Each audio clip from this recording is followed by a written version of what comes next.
Hey, everybody. Welcome back to the podcast. If you find this content useful, please like and subscribe below. So my guest today is hardly even a guest. I can't even say how excited I am. My one and only older brother, Bill Guttman, is joining me today. And Bill, welcome to the podcast. Thanks, Dave. Glad to be here.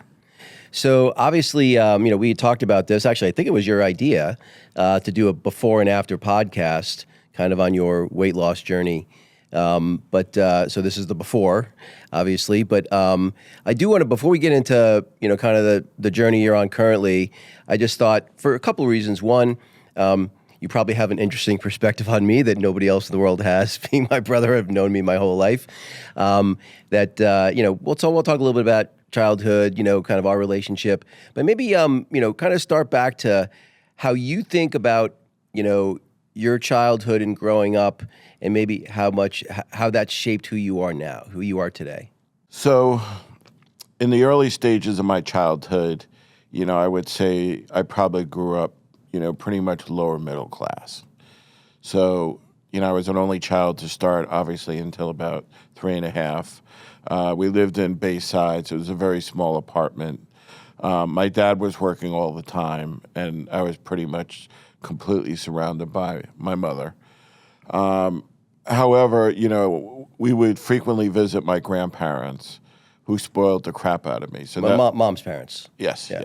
My my mother's obviously, mother, father, and they would spoil the crap out of me. So it was an interesting dichotomy because on the one hand, it was like a fairly, boring life, and then I would go to the grandparents, and it's like anything I asked for, they would get for me. If you were a double good boy, you got 2 presents that day? That's what they called it. One time I was a triple good boy.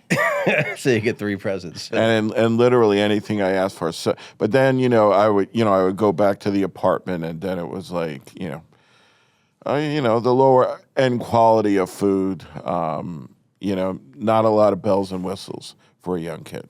Well, so, at that time, right, when you were born, I think mom was 19? 20. 20, okay, yeah. So, our parents are pretty young when they were bringing us up. Talk a little bit about, because, I remember hearing the stories, a little bit later in life about, you like climbing out windows, climbing out of your crib, climbing up trees when you were like 2-3 years old. What I've always felt like you're just wired a little different than the average person, right? Like I always say that, I remember when I was in college, one of the few courses I took, one of the few interesting things I actually did was I wrote a paper on genius, and it basically said that almost all forms of true genius is actually there's organic damage in the brain, and the brain creates alternative synaptical pathways around that organic damage, and so that's why people that are true geniuses, like I think you are, make connections regular people don't make. Like you do, like you'll connect dots sometimes. And I'll be like, you're totally right, but how did you see that? Do you see it that way at all? Like, how did you see that? Because you are super smart. I think your IQ is like, what, 165, something like that? I don't know. Yeah, that's my understanding from mom and dad. Like, you're like 165 IQ, but, you weren't always the best student, not because you weren't smart, but because it seemed like you didn't care as much. But what's your lens? So we never even talked about that. So I guess a couple things. I do remember a lot of my younger childhood. And I remember thinking that the world has to be more than this. So I think there was this part of me that was looking to escape, to climb, to explore. I remember a specific time, and this is actually when we were living in Baldwin, but I was pretty young. I'm not sure how old I was, but I was, driving a tricycle. So it could have been that old. And I remember I wanted to see what was out there in the world. So I took my tricycle, and I got a couple miles away. I was about to get on the highway. Okay, so that's one thing that sticks out. And I can literally remember what was going through my brain. I was thinking that, I want to go see the world. I remember I was bored and frustrated what was going on in the house. There really wasn't anything to do. I think people thought I was like upset with them about stuff, but no, I was just interested in seeing what was out there. Well, so what about the education stuff? Because we both played a lot of sports. In fact, I think the reason I became such a good athlete was because you were a good athlete, and you wouldn't play with me if I wasn't at least good enough to not suck when I would play with you. So when I played with kids my age, Sure. it wasn't so hard. But so you're always a super, good and engaged athlete. You love sports, but I feel like in the academic side, even though you were smart, was it because you were bored, or was it something else? So I definitely think, that I was bored. I remember as a young kid, building, I think when I look back at it, fairly impressive things with like erector sets and Lego sets. Dude, I And still have this vivid memory of you because our parents would hide our Christmas presents yeah, in the attic, and you figured out a way to pick a lock, to pick the lock. And I think one time you took the door off its hinges when yep. you could. So it's like I remember you. I will say though, to your credit, you basically said, Dave, do you want to see your presents? And I wanted to be surprised. I don't know what's wrong with me. I wanted to be surprised.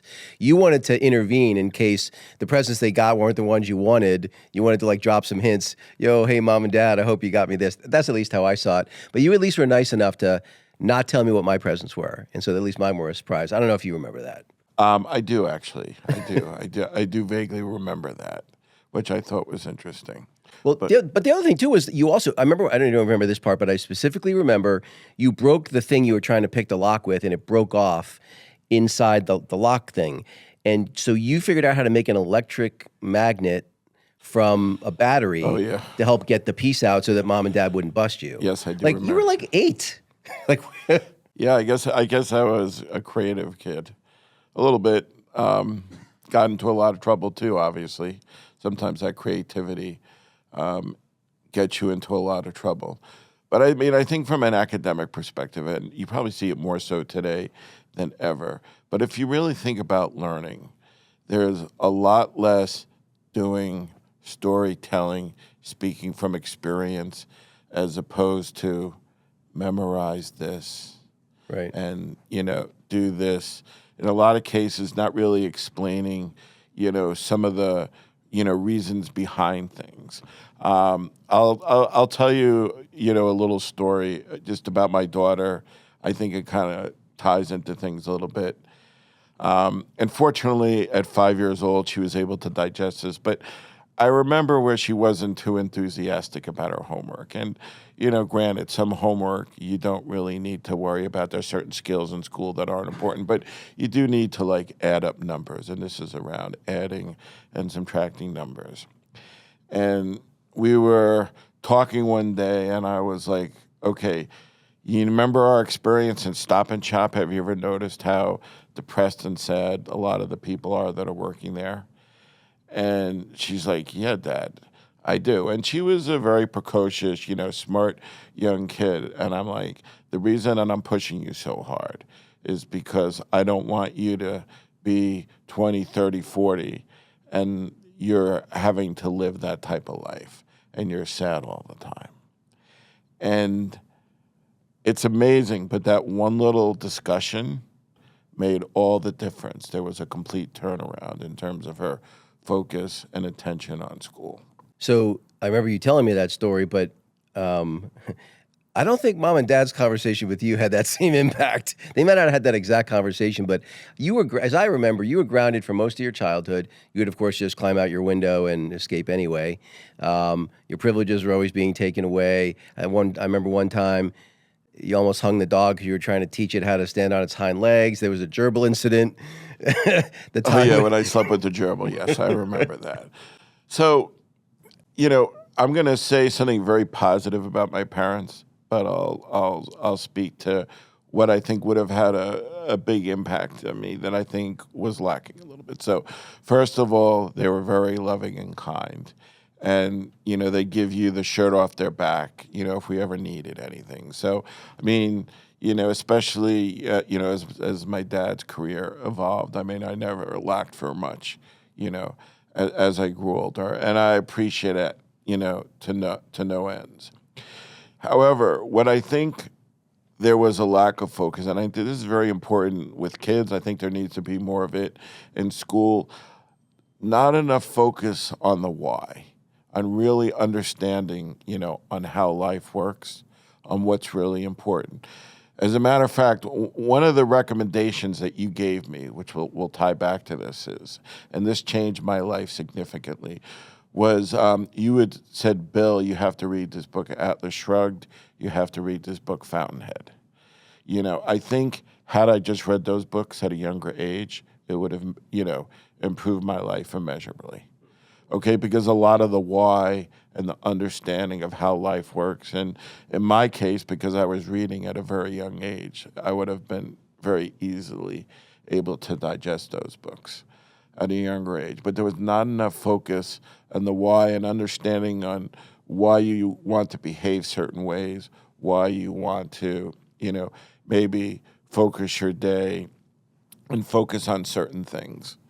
And why they're important. And I think some of it is, the knowledge just wasn't there. I mean, take stuff like diet, exercise, fitness. I mean, there's so much stuff that back then was preached that we now know, is But right. how vivid are your memories? Our mom was an alcoholic. Our dad was, super overweight until I was 10, so you would have been 13 or 14. Do you remember that much? Like, what memories do you have of that, if any? So I think a lot of times what happens in families, unfortunately, is I think a lot of moms, bad behaviors, kind of more flow towards you than it did to me. I do remember our mother talking about on how unhappy she was a lot. And a lot of that was obviously due to our father being away all the time. Right. I mean, he was away a lot. So, He worked all the time. Yeah, Literally all the he time. did. He did work all the time. Okay. And I think that, there was definitely a strong affinity that our mother had with things, material things. I mean, I think, as much as I have some of that in me, it probably came, from my mother. I mean, I think back to a time when we were going to redo our house. And, most people would be like, at our income level would be like, okay, you go to a nice furniture store. No, we had an interior decorator, which I think was like completely unnecessary and, increased, the cost of the house. But I don't think that you can fill, your self-esteem, your positivity feelings if it's dependent on materialistic, type things. I don't think you're going to be very happy. Right. Well, maybe let's talk a little bit about, and then we'll get into some of your journey as well, obviously, but talk a little bit about what it was growing up, as brothers. And I think that from my perspective, I mean, I always adored and worshipped you when I was younger, even though you didn't treat me very well, if we're being honest. Yeah. But you're my older brother, like you got braces. I'm like, well, how come I can't get braces? Right? Well, because my teeth happen to be straight and yours weren't, right? But I like part of the reason I played sports is if you were playing a sport, I wanted to play that sport. If you were good at the sport, I wanted to be good at that sport. I feel like, but I feel like back then you were more competitive in our relationship. And as we got into our adult years, I feel like that went away and we became a lot closer. That's my perspective. I'm curious about yours. So I think our father fostered a lot of competitiveness. Between us, you think? Yeah. Really? Yeah. Huh. I mean, he did coach, we were on the same soccer team. He coached our baseball teams, I don't think it was purposeful, but I think that I think it's something that, that happens a lot because a lot of how parents judge kids, I can even be guilty myself sometimes. Right. Okay, is that if one kid excels, in a particular area more than another, they're going to get more attention. So that's natural that there's going to be, some competition there. Because even if you're just praising your kid, the other kid is still going to be like, well, there's an absence of praise for them. Yeah. So they can't help but feel less than, even if that's not the intention of the parent. And again, I think something that is not taught very well by parents as well as in schools is the reality is that no matter how good you are at anything, there's always going to be people that are better than you. And so a key skill that one needs to develop in life is how do you turn a situation when you're working, maybe even competing with somebody that's stronger than you in something, and you make it a positive experience. So that was something that I didn't learn in school. I didn't learn from my parents. I actually felt like I got grounded and learned about it when I read the Ayn Rand books, the Atlas Shrugged and Fountainhead books. And after reading those books, it was much easier for me to have a good relationship with you. So, but that's a hard skill to master. You know, I remember one time I was in Australia working on a project, and I ran into a limitation. I'm like, I just don't have the skills. Nobody on my team has the skills to be able to get this thing done. And we had a month to basically get these reports ready for the regulators. They were very complex reinsurance reports. And if we didn't get it done, they were going to shut the company down. It was a very serious situation, and I probably would have gotten fired when I got back. And long story short, I happened to bump into this guy, you know, probably had 180 IQ. This is my friend George, the smartest guy I've ever worked with. And I wasn't friends with him at the time. But I realized very quickly how smart this guy was and how much smarter than I was. Never worked with anybody like this in my life. And I was able to draft him into my team. I got the approval from the CFO. And it was an interesting experience working with this guy because I could have been grounded and an expert in any area. This guy could like outdo you, you know, within a day of studying the material. We got we delivered on time and it was a success. But, you know, it's not always easy on the ego when you're having to work closely with somebody where you start to see your limitations and, you know, that they can, you know, perform things that you've worked very hard at your whole life. And sometimes, you know, without having to work at it very hard. But you have to learn to work through those things and learn from those so that, you know, you can improve yourself because ultimately everybody runs into that situation. And for a lot of people, they destroy their lives because they don't manage those relationships, you know, very well. Well, you know, it's funny. I didn't realize that what turned the corner for you in our relationship were the Ayn Rand books. I didn't know that actually. I thought it was because, you know, I had the job at TSC and then I'd got you an interview, and I felt like when you took that job is when I kind of felt like our relationship flipped. But so that's interesting. But I, you know, other than, even though we both worked at TSC together, we never worked on the same project. So we worked for the same company, but we never worked together. True. Other than the only time we ever worked together was when we did that project up in Woodstock, you know, for that very interesting entrepreneur. Let's leave it at that. But so maybe talk a little bit about that, like, because you brought me onto that project, and the part that was a little bit weird for me was I was managing the project, and so my older brother, you know, and the team were kind of working for me, and we never had that dynamic before. But it didn't, like, I actually loved working together. I thought it was awesome. Well, what was your experience about that, and why did you even want to bring me on the project? So I guess just to give a little, you know, background on the project. So the goal of the project is that there was this Nielsen data that we had to basically load into a database so that people could have a dynamic application where they could build dynamic graphs and charts, you know, based on like markets, TV stations, you know, To be able to make smarter buying decisions, yeah, based in on order the data. in order to make exactly, in order to be able to optimize their ad buying decisions.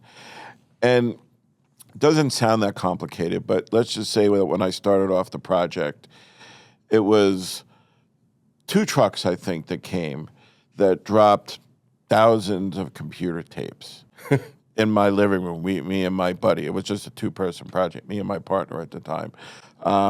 And literally our entire house was filled with these tapes. And this is supposed to be a 3-month project.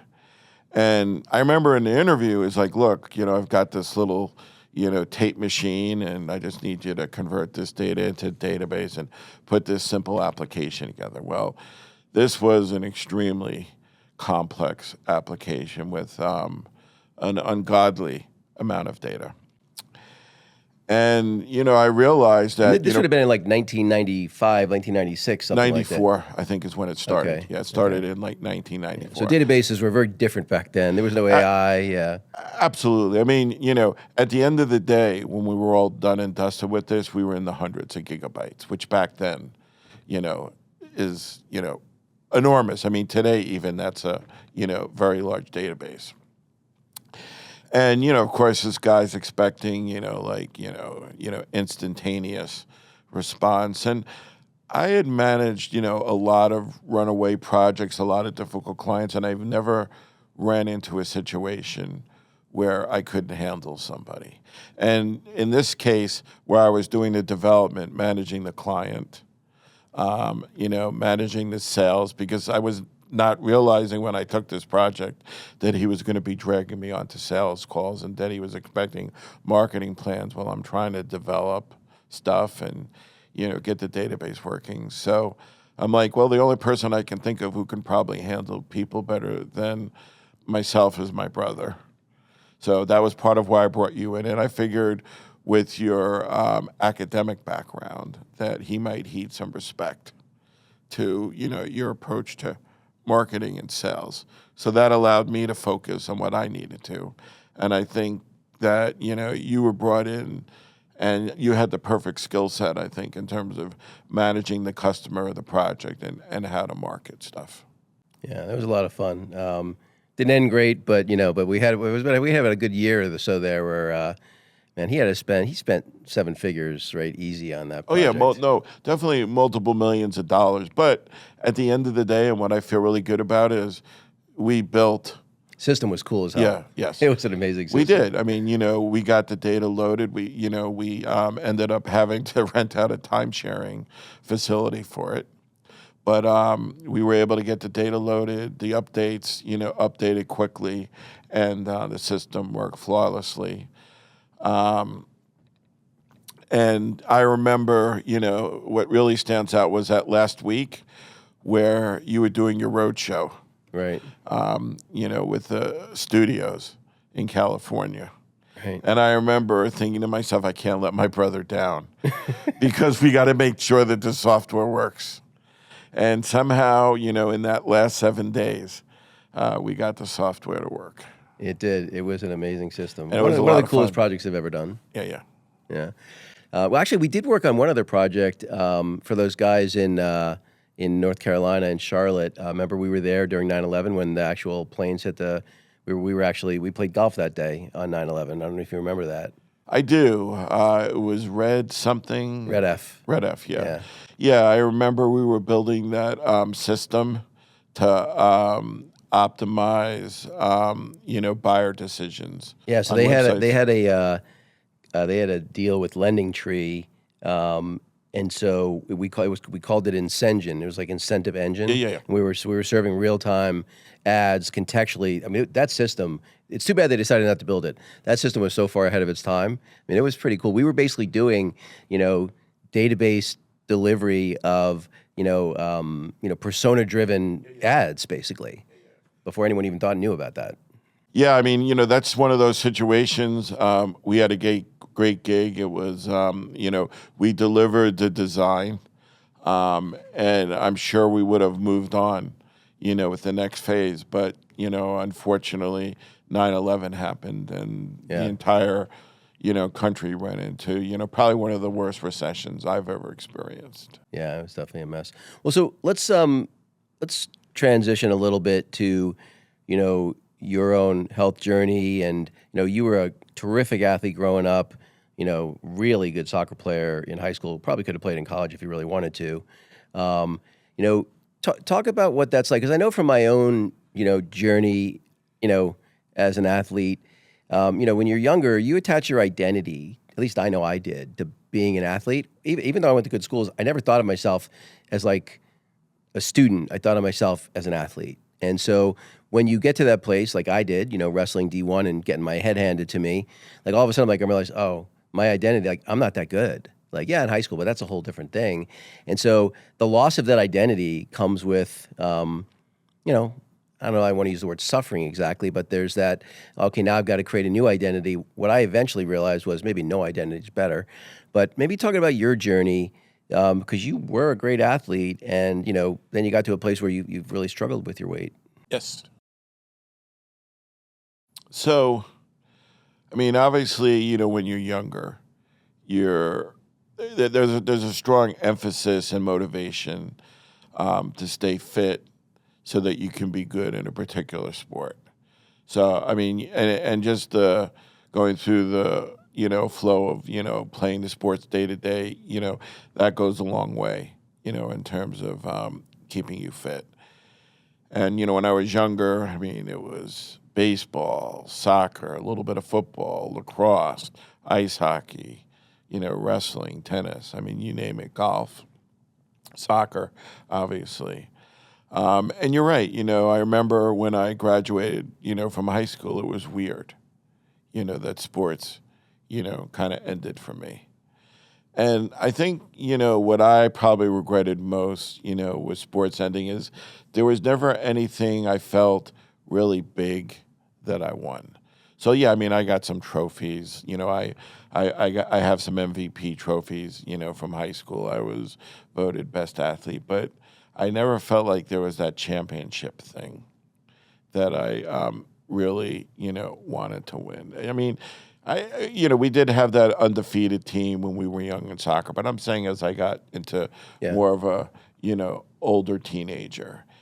And it's interesting, and I don't even know if we ever talked about this, but my freshman year at Northeastern, we had an intramural soccer league. And so you're thinking, oh, how tough could intramural be? Well, at Northeastern University, trust me, it was way above anything we had in high school. So my team won the championship.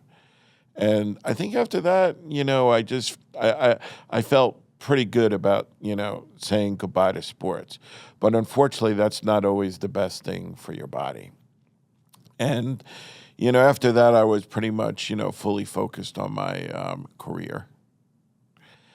And it wasn't until about maybe 2017, around the time that I got divorced, that I started thinking about health, fitness, and even athletics a little bit. So I came across this CrossFit place called Fat Burn, which is very competitive, and there were contests and stuff like that.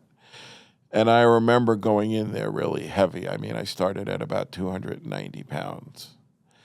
And long story short, within a year, that same year, I was walking around, with 30-inch jeans. Right. Because you were like 165, 170 at that point?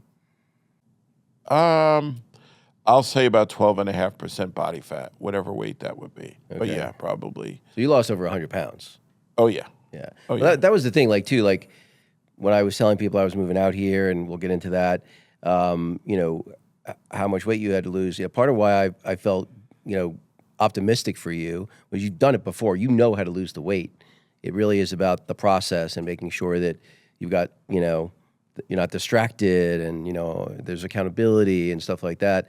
But, I did have one other thought I wanted to go back to for a half a second. One of the things, my perception of you growing up was you were incredibly risk-seeking, like almost thrill-seeking. Like I remember, I don't know if you remember, we went sleigh riding one day, at the hills at the IBM golf course, and that kid broke his wrist because you had built this ramp, this jump that was so dangerous that the kid landed and broke his wrist. After the ambulance came and he came back, I came back, you'd made the ramp twice as big as it was before.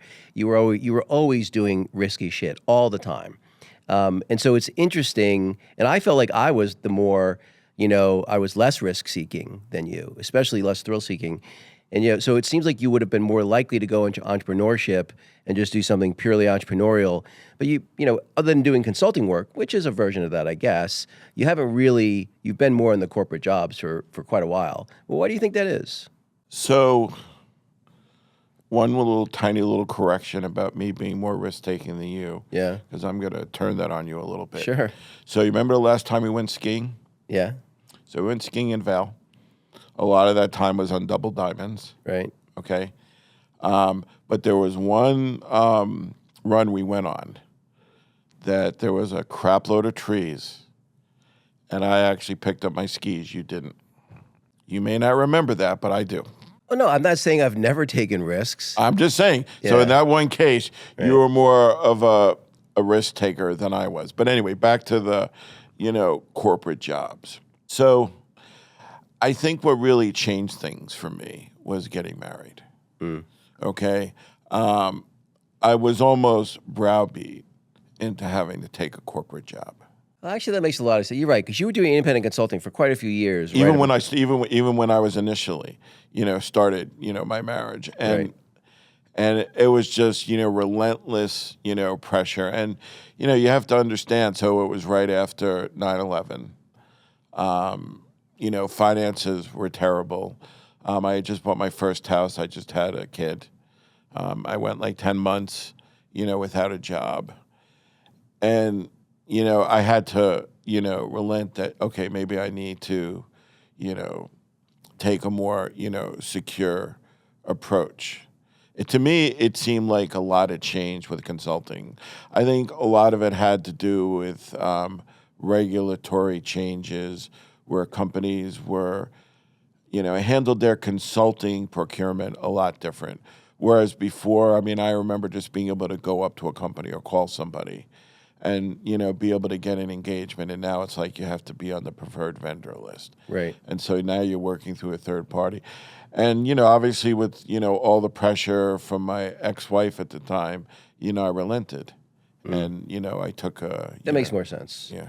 What about the academic? Because I think, I forget the total number of years you spent in college. It was definitely more than 4. Because I think you were at Hofstra, you were at Northeastern, you were at, I think it was University of Georgia. Well, yeah, a little bit. I kind of dabbled here and there. But, the problem is that, once you've actually, working and you're having a job, that's going to take your focus more than school is. And, in my case, it's like, okay, I'm living, in Atlanta. None of my family was there. So between work and my social life, which obviously you don't want to spend your whole life alone, there really, wasn't much time for school. But I think that decision to go to Atlanta, is what changed my course in terms of not finishing my degree. Yeah. So so now you went to fat burn, you lost all that weight, you're at something like 12% body fat, and at the time you were still living in Connecticut, right? Yeah, I in think, Stanford. right? Yeah, in Stanford, Connecticut. So talk about the journey from that to get up to, I don't know exactly, I think you said you got the 356 at your peak weight, I think you said. That's Yeah. what you told me? Yeah. So how long did that journey take, and what were the things that got you there? And maybe like, as you think about not having this go back the other way another time, what advice might you give to other people based on your journey back and kind of now you're trying to work your way back to where you were before? So again, I think the why of things is very important. So when I was younger, my why for staying fit would have been, for sports. Okay, and maybe even to some extent getting, established, in my job. Then what ends up happening is, you kind of go on in life. And what happens, I think with a lot of people is that, if they're single, they're going to maybe put a lot of emphasis on, staying, fit. In my case, I realized, okay, so if I ever want to have a relationship, I probably have to get myself, in good shape. And, I'm not going to lie. When I got like really fit, I went from a situation where I had no interest in me to where I had, more than I can handle. Okay. So it's unfortunate that the world works that way, but it does. That being said, dated a number of people, finally, solidified, with the woman I'm with now, who I'm, tremendously happy with. But then you had the COVID, situation happen, and it made things very difficult in terms of being able to work out. And, for a fairly significant period of time, I was sequestered, in my, apartment. And, people just weren't, people weren't going out. So then you get into the mode where you're doing a lot of takeout, whereas you would have, been going to the supermarket, and, that took its toll. So Doing that. at the start, if you remember, at the start of the pandemic, do you know how much you weighed?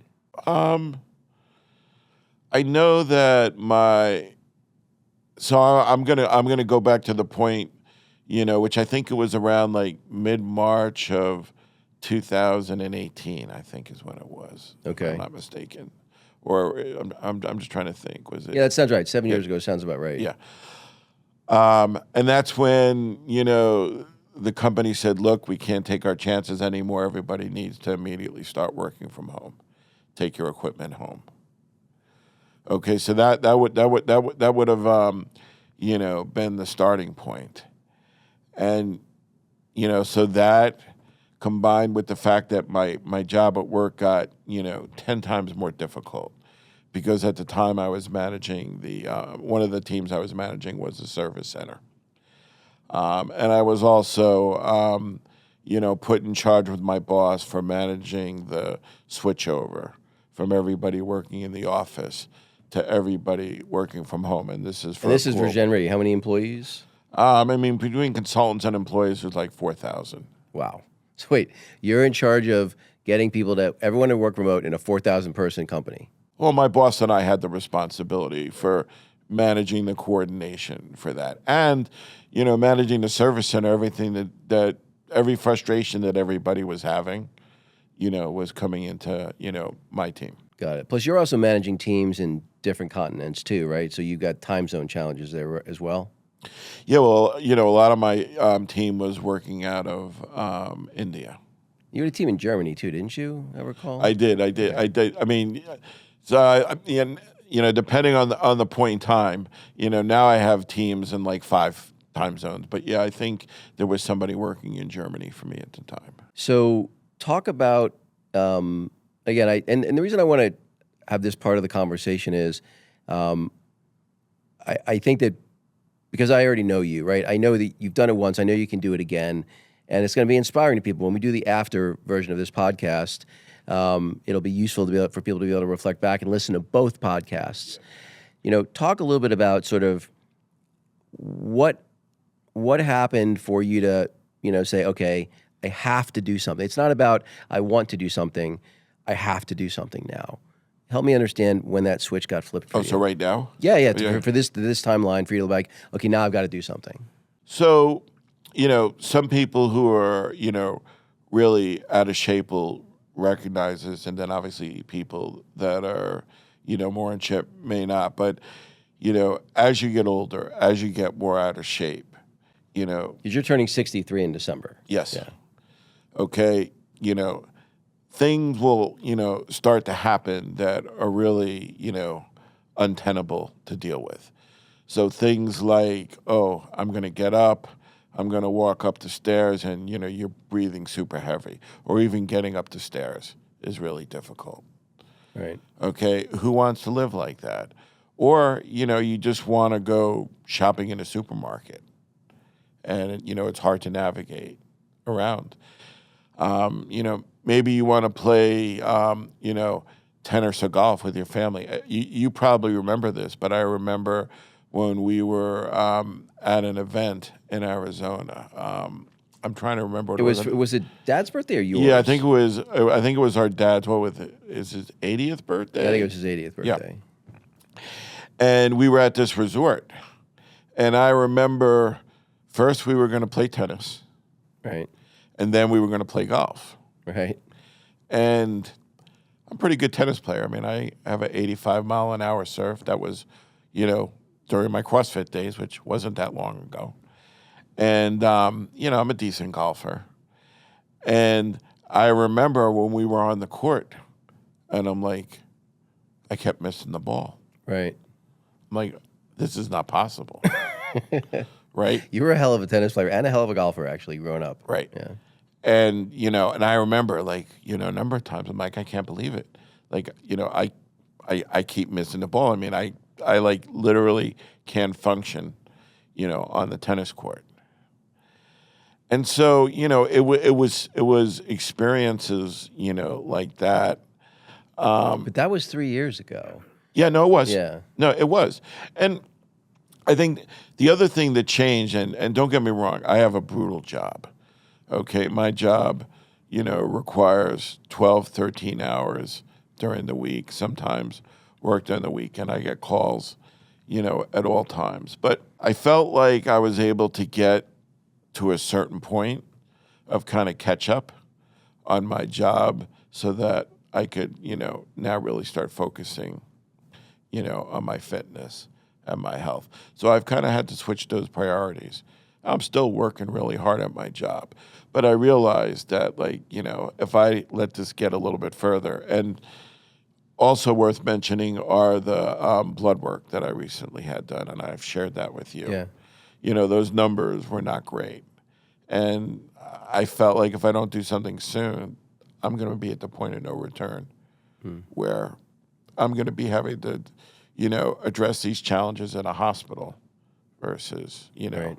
on a pickleball court or, in a fitness center. So, talk a little bit about the conversation you and I had when I was out here a few months ago before I even decided to move out here, right? Like when I first came on that trip, it wasn't even a twinkle in my eye that I was thinking that might happen.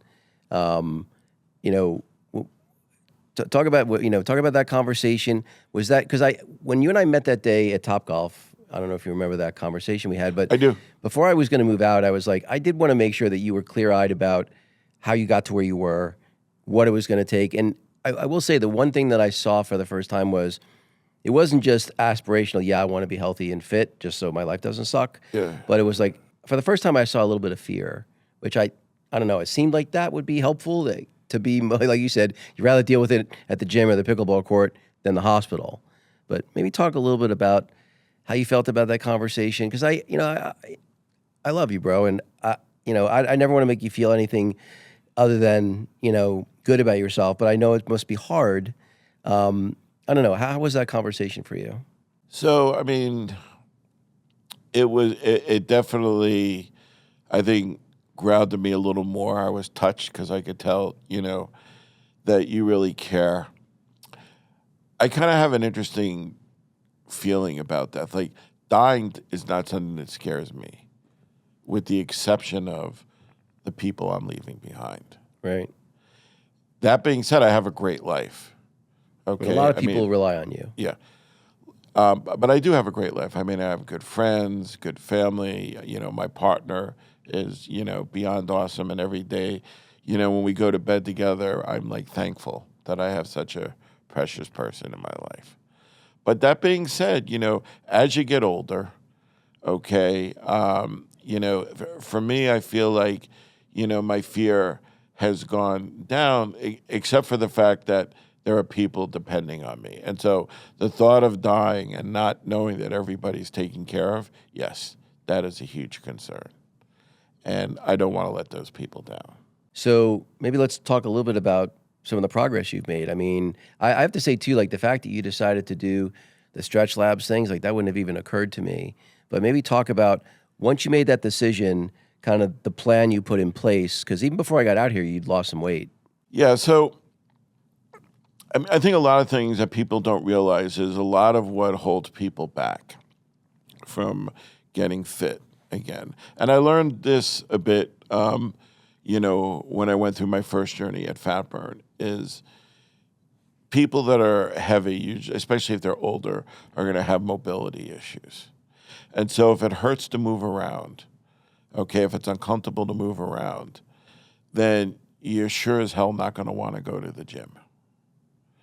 And so, utilizing a place like Stretch Labs, where they're focused on mobility and kind of, looking for the weak points in your body and, coming up with like stretches and exercises that you can do to strengthen up those areas. That then allows you to take the next step, which is, the cardio and the resistance. But at least, you start to loosen up the mobility part, which I think is, has to be there to be able to do the other stuff. I mean, when we worked out, I mean, I was really surprised how strong you were. Like, you are genuinely strong for someone who, just started working out again recently. Yeah. I mean, you've got good muscle memory for sure. Yeah. But, talk about maybe the progress you've made so far and kind of where your trajectory is going. Like, what's the game plan? When do you want to what's your target date for your goal weight? Have you given a lot of thought to that? Do you have like a Pinterest board that your inspiration board or anything like that? Or I want to be in a place a year from now. It's about a year from now, really the end of next summer, where I'm playing in pickleball tournaments and doing pretty well on the rock climbing wall. So, I mean, when I think about like where I want to be spending a lot of my time, that's where I want to be spending my time. And I think part of my problem too early on is I didn't really have a vision about, what are some of the reasons why, the fitness is important. So, I do have a, kind of vision in terms of my lifestyle, and that requires obviously losing weight and, getting fit. I think the losing weight part is probably going to be, the hardest part. The getting fit part, I think, probably comes a little bit easier to me than it does for other people. Yeah. So a year from now, roughly, so end of next summer, get to your goal weight and be doing the things you want to do. Yeah. What about, so your two sons, they're 19, right? They're both Yeah. 19, and your daughter's 23? Yeah. So talk a little bit about, have you had conversations with the three of them about the journey you're on at all, and how do they feel about it? And They're very supportive. I would say they're very supportive. So my son, Michael, is working out with me. So he's my workout partner.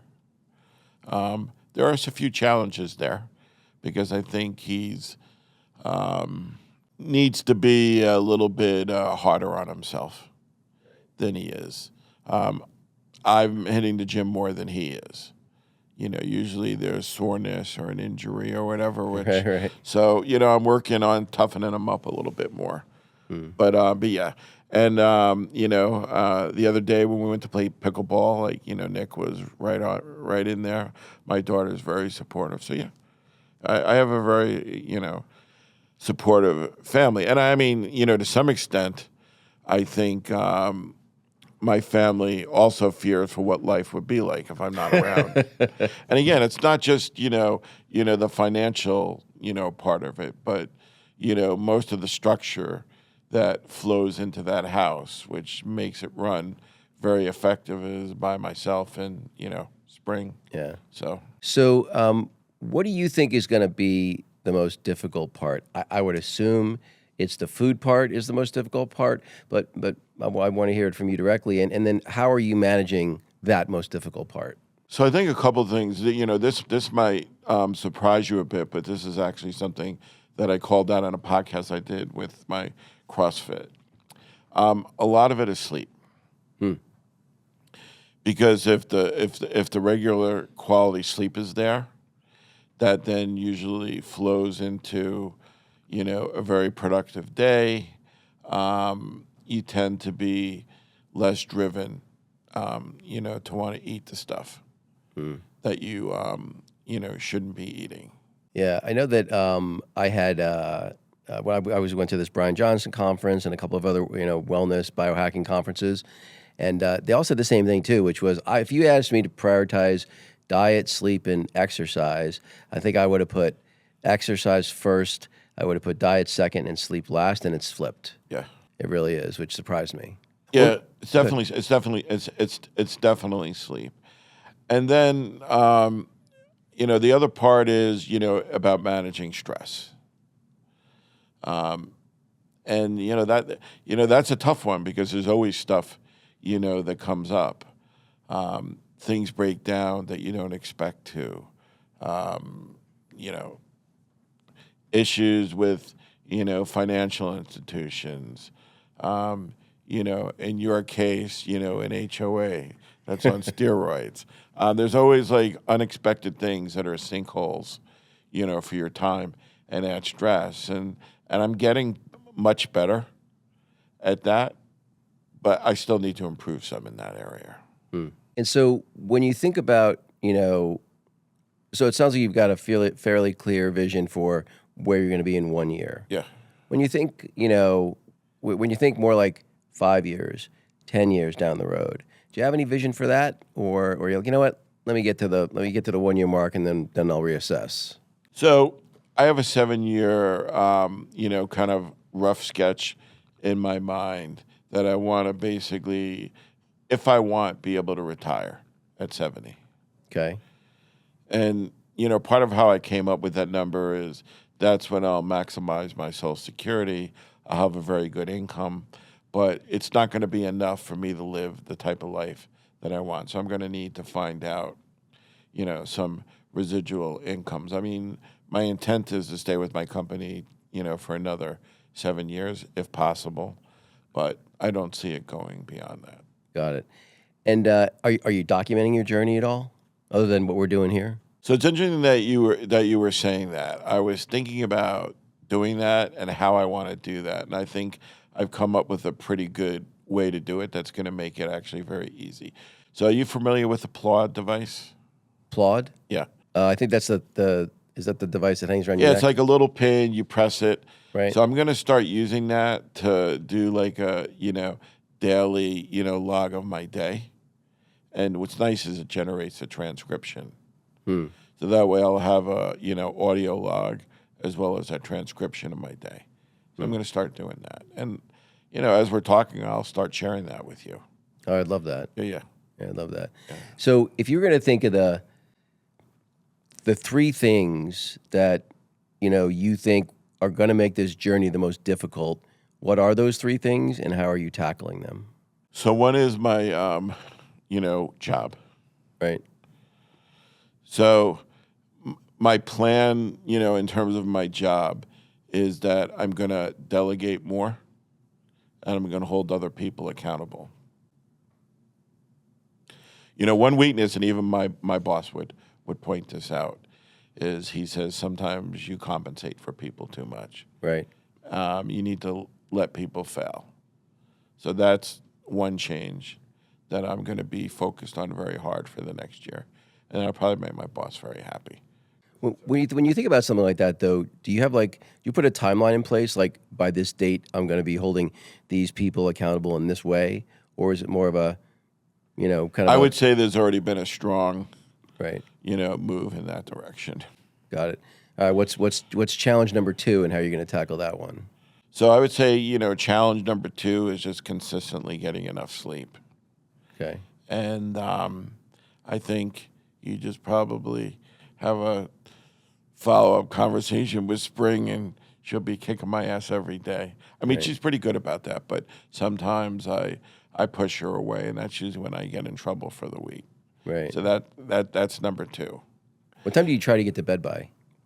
I like to be in bed by 7:30, 8 o'clock. Oh, wow. I didn't realize you're that early. Okay. Because we're starting our day at about 3:30. Okay. Wow. Yeah. Okay. What is that? Because you have the overseas teams, or what's? Yeah. Okay. Yeah. Got it. Wow. Okay, I could see why that'd be. That's like Brian Johnson level of sleep time. Yeah. Got it. But I mean, keep in mind, 3:30, it's 6:30, U.S. Right. Oh, that's true. Yeah. That's And true. I mean, my type of job, I mean, there are days I have 12, 14 meetings. So I'm sure you get anything done. and that's even like, Yeah. saying no, not going, no, not going. But I'm usually able to carve out, maybe like an hour or two by having to constantly push down. But it's a gauntlet of meetings. All right. Obstacle number 3. And then obstacle number 3 is just, obviously better, regulation, with the food. And how do you plan to do that? Because that just feels like, especially in a big household like you have, three adult children, that's got to be challenging.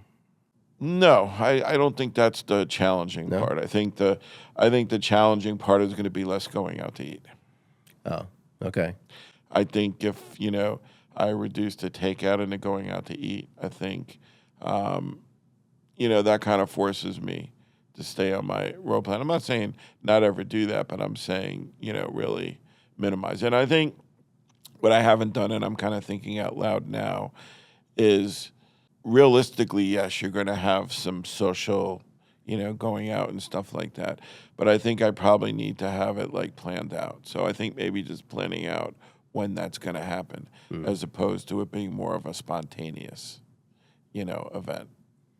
So as we look to wrap up here, I think it'd also be useful for you to give me 3 things that, that you, not things you already talked about like pickleball tournaments, but 3 things that once you get to where you want to be, you're like, man, these are 3 things I really want to do that I couldn't have done, where I started. Yeah. What are those 3 things that sort of really give you not just the more aspirational side of, man, I'm so excited for that future. So I think one of them obviously is like clothes, being able to wear the type of clothes that I want. Right. I remember when you lost weight the first time and you came to Chicago, we went shopping. We got you a new fresh haircut. I don't know if you remember that. We went to Benny's Steakhouse for dinner. I got some. We still, it's one of my favorite pics of us. Yeah. No, I do. I definitely remember that. So that's obviously one. Proving to people that think it can't be done, without like, Ozempic or those types of things. So just kind of, proving people wrong. I remember when I was like really fit, I'm not going to lie, not that I'm somebody that like, claims, fame and attention, but it was very nice, the looks that I got. People didn't even know, the people that had known you for years didn't even, but hadn't seen you in a while, thought you were lying when you said who you were. I remember you telling me a story about that. Oh yeah, I know that definitely. That happened all the time, and then probably more than anything is that when you're in shape like that, you sleep much better. You're not getting up all the time. It's just you can sleep on your back, on your side, on your stomach, and you sleep really well. So, just getting a really good night's sleep. So, Bill, I really appreciate you doing this. I think this journey, maybe we'll do one at the halfway mark. We'll see, but we'll definitely do one when you reach your Well, now I'm really committed because I can't. Because I definitely feel like I've got to worry about letting you down. So Well, that was part of the reason I wanted to move out here. Was I wanted to apply whatever pressure I could in as nice a way as I could possibly apply it. Because, dude, honestly, like, you're such a great guy. For me, it's just like, you don't have the life I think you should have, and that just seems like a crime to me. I know really shitty people that shouldn't have the lives they have, and you're such a great guy.